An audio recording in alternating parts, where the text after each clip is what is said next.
सवाल उठता है कि राज्यों या केंद्र के पास कोई जानकारी ऑक्सीजन से कमी के कारण हुई मौत पर क्यों नहीं।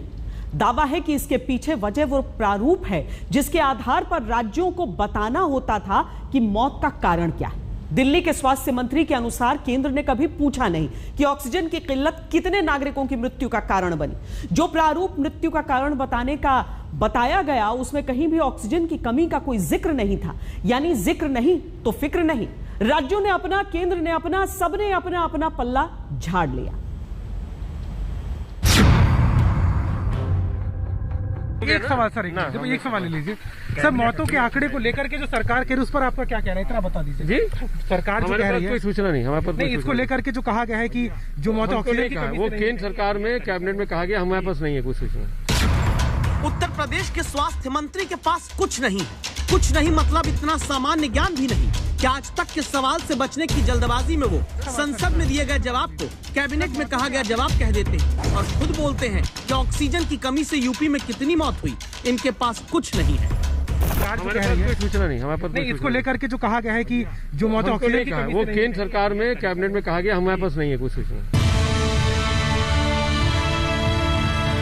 स्वास्थ्य मंत्री उत्तर प्रदेश के फिर इन परिवारों को देखें। 17 साल के आरुष ने अपनी मां सुधा को सिर्फ कोरोना के कारण नहीं बल्कि कोरोना काल में ऑक्सीजन की कमी के कारण खोया है।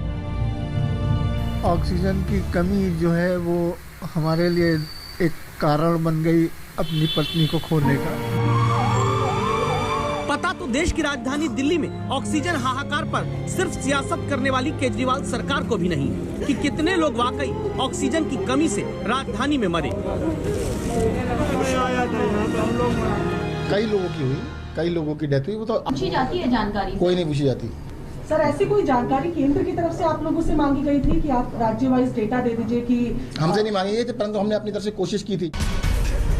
जानकारी दिल्ली सरकार को अपने ही अस्पतालों में ऑक्सीजन के संकट में जान गंवाने वाले मरीजों की नहीं, लेकिन आरोप है राजनीति करने का दांव ये कभी नहीं छोड़ते।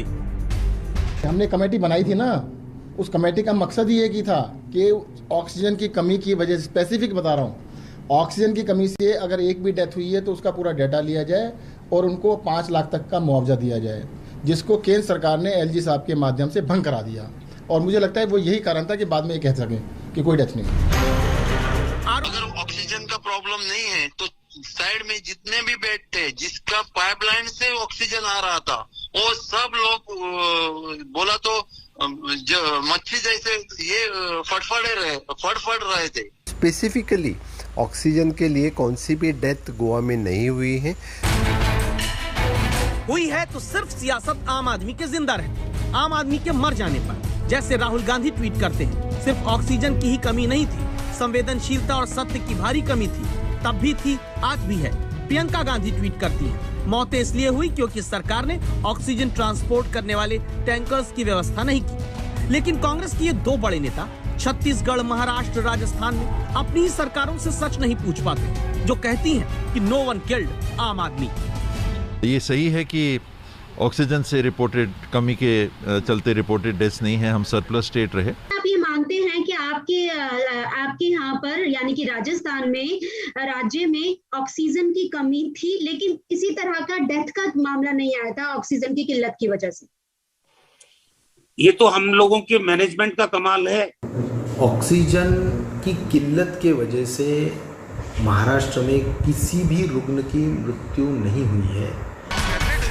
तो फिर जिस देश में नागरिक हो कि नहीं ये साबित करने के लिए कागज होना और दिखाना जरूरी है, उस देश के नागरिकों की जान जाने का कारण ऑक्सीजन की कमी है कि नहीं ये बताने वाला कागज न राज्यों के पास है न केंद्र के पास। कुल जमा कहानी ये कि जिंदा आदमी वोट के लिए लाख का, ऑक्सीजन की कमी से मर गया तो सरकारी कारण खाक का। गोवा से हरीश वी के साथ अभिषेक मिश्रा।